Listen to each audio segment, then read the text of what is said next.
लिया है। पहले ईसाई मिशनरी जब इस देश में काम करती थी तो पहले धर्म परिवर्तन करते थे, नाम बदला करते थे।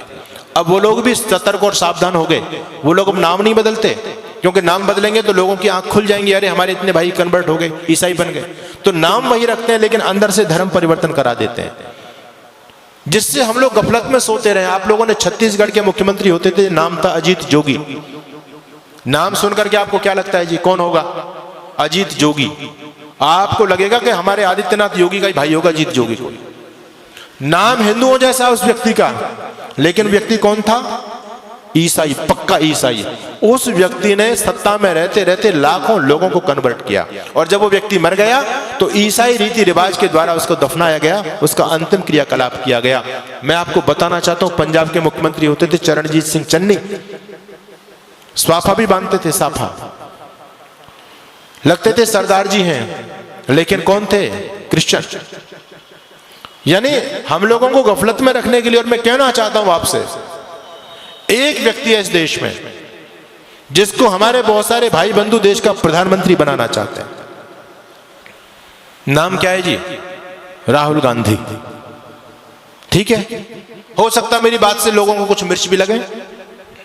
नाम है राहुल गांधी, लेकिन कौन है? धर्म से बताओ मुझे, क्या धर्म है उस व्यक्ति का? है वो ना मुसलमान ना ईसाई, वो तो वर्ण संकर खिचड़ी है। उसके दादा परदादा कभी मुसलमान थे, फिर उसकी माँ ईसाई थी, वो हिंदू तो है ही नहीं। लेकिन हैरानी की बात यह कि हिंदू उसको प्रधानमंत्री बनाना चाहते हैं।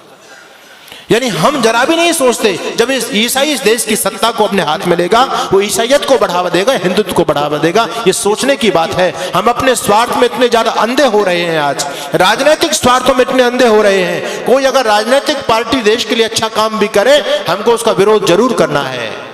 अभी इस देश की केंद्र सरकार ने एक योजना निकाली, अग्निवीर की योजना निकाली। लोगों के पेट में दर्द हो रहा है, राजनीतिक लोगों के पेट में दर्द हो रहा है, आने वाले भविष्य को नहीं देख पा रहे। मैं आपको आगाह करना चाहता हूं, इस देश में भयंकर गृह युद्ध होने वाला है, टल नहीं सकता, अवश्य में भावी है, रुकेगा नहीं वो। और उसकी उन लोगों ने तैयारी कर रखी है पूरी तरह से। उनका छोटा छोटा बच्चा बम चलाने में, पत्थर फेंकने में, तलवारबाजी में, चैनबाजी में एक्सपर्ट है। उनकी लड़कियां भी एक्सपर्ट हैं। आपके बच्चे क्या जानते हैं? एक ही बच्चा है आपके पास में, उनके 17 वो तो कहते हैं 2-4 मर भी गए, फिर भी हमारे पास 11-15 तो फिर भी बचते हैं। कोई हमको चिंता वाली बात नहीं। उनका बच्चा बच्चा एक्सपर्ट है। हमारे आदरणीय जो बुद्धिमान राजनेता लोग हैं, उन्होंने सोचा कि हम भी अपने बच्चों को कम से कम ये जो है आत्मरक्षा का चीज तो सिखाई दे।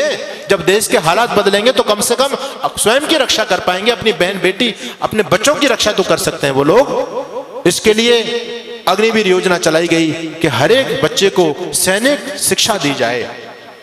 अच्छी योजना है, इसका विरोध नहीं करना चाहिए, इसका सम्मान करना चाहिए। हर बच्चे को ये सैनिक शिक्षा मिले, क्योंकि आने वाला समय बहुत भयंकर है। आपके घर में लाठी तक नहीं है, आपका बच्चा कुछ जानता ही नहीं है, आप कैसे उन विधर्मी लोगों से टकराओगे? एक सज्जन कहने लगे, अब हमको AK-47 रखनी पड़ेगी, बंदूक रखनी पड़ेगी, भाला रखना पड़ेगा, अपने घर में फरसा रखना पड़ेगा, लाठी रखनी पड़ेगी। अरे मैंने कहा, इतने हथियार के नाम तुमने गिना दिए, इन हथियारों को चलाएगा कौन? कोई चलाने वाला है तुम्हारे पास में? एक बच्चा है, उसको हमने क्या बनाना चाहते हैं? उसको DM बनाना चाहते हैं।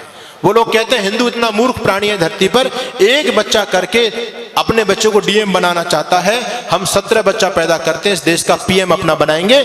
जिस दिन इस देश का PM हमारा बन जाएगा, DM कुछ नहीं बेचेगा, शासन हमारे हिसाब से चलेगा। क्या लोगों की योजना है? हमसे ज्यादा सोच रहे हैं वो लोग। आप एक बच्चा करके उसको सरकारी नौकर बनाना चाहते हैं, और वो 10 बच्चा पैदा करके सरकारी अपना बनाना चाहते हैं। बताओ किसकी योजना में ज्यादा दम है? हम तो कहीं नहीं ठहरे उनके सामने। उनका इतना समर्पण देखो। आपको मैं धन्यवाद करूंगा कि आज हमारे नौजवानों की संख्या है, यहाँ बच्चे भी आते हैं, बहुत कम उपस्थिति में आते हैं, लेकिन उनकी मस्जिद के अंदर आप जाकर के देखो कितने नौजवानों की फौज है वहां, क्योंकि वो उस काम को कंपलसरी समझते हैं। हम इस धर्म कर्म को, सत्संग को कंपलसरी नहीं समझते। हम तो ये समझते हैं ये हमारे काम का, बच्चों का क्या काम है इसमें, स्वयं हाथ हिलाते हुए चले आते हैं। लेकिन वो लोग सारे के सारे समर्पित हैं अपने मिशन के लिए। इसलिए मैं आपके बीच में निवेदन कर रहा हूं, भयंकर आंधियां चलने लगी हैं, ज्वार को पैदा करो। मैं तो एक बात कहता हूं साहब, अब भाईचारे की बात बंद कर दो। अपने वजूद को, अस्तित्व को बचाना चाहते हो तो अब कट्टरता अपने अंदर पैदा करो। हम दुनिया से इसलिए खत्म हो गए, सारी उदारता की ठेकेदारी हम लोगों ने अपने ऊपर ले रखी है। बस तुम भाई भाई चिल्लाते रहे, वो तुमको चारा बना करके चाट गए। बड़ी हैरानी की बात है, आज भी लोगों की आंखें नहीं खुल रही हैं। ये राजनीतिक दल आपस में हम लोगों को लड़ा करके, ये तो नालायक लोग हैं, अपना उल्लू सीधा कर रहे हैं, लेकिन हम भोले भाले भाई आपस में लड़ रहे हैं। उनके षड्यंत्र को नहीं समझ पा रहे हैं पूरी तरह से। आप लोगों को अभी उदयपुर में जो हुआ, एक केवल ट्रेलर देखा है, फिल्म चलनी बाकी है। द कश्मीर फाइल आपने देखी है, ये 30 साल पहली घटना है। अगर इसी प्रकार से सोते रहे तो 30 साल बाद देखना गली गली में कश्मीर फाइल चलेगी। अभी उनकी आबादी केवल 25% है सरकारी आंकड़े के हिसाब से, और 25% रहने के बावजूद भी वो आपको सड़कों पर नहीं निकलने देते। रामनवमी का जुलूस नहीं निकाल सकते आप, हनुमान जयंती का जुलूस नहीं निकाल सकते आप। निकालने का प्रयास किया, क्या स्थिति हुई? आपके राजस्थान में बहुत सारे जिले हैं, आप वहां जाकर के देख लीजिए। हम 26 जनवरी 15 अगस्त पर तिरंगा यात्रा नहीं निकाल सकते। अभी वो केवल 25% है, तब आपको सड़क पर नहीं निकलने दे रहे हैं। जिस दिन 40 और 50% हो जाएंगे, आप लोग क्या सोचते हैं कि आपको अपने घर में रहने देंगे? वो संभव ही नहीं है। अपने